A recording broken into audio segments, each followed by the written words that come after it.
It's not quite straight, but it's aligned right. And everything's just sitting there. I mean, I can take it right apart. Most of the water's going by. You know, that's the turnout. There's so much water right now. I've thought to myself that maybe eventually I'll have to build the head race larger, based on 1x8s instead of 1x6s. Not sure.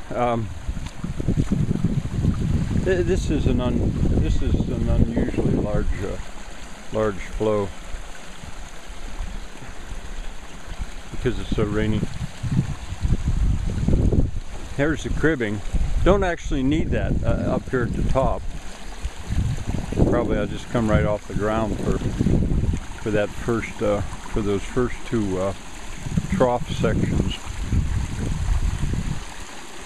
And then the system of holding them up, you know, I'm going to raise them, of course, already by about there. That'll probably be maybe 2 feet high.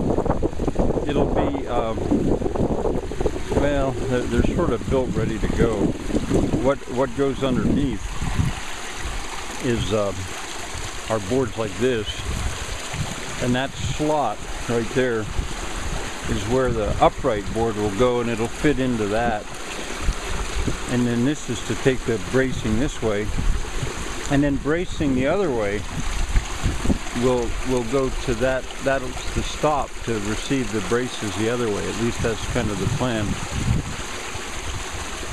You get some idea how muddy it was, and it's really treacherous in a way. Yesterday I worried a good bit about at least one of them falling.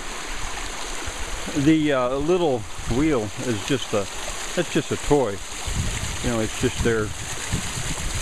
Give the neighbors something to talk about. Oh, I wish the cat was coming down ahead of us. I have to think about the fact that the goats may decide to walk on that. And not when there's water in them, sure, but. So that's just a toy to show how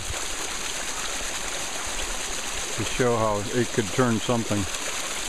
But anyway, now by the time I get to here, this will probably be maybe 10 feet higher than it is already. And it'll go into a building.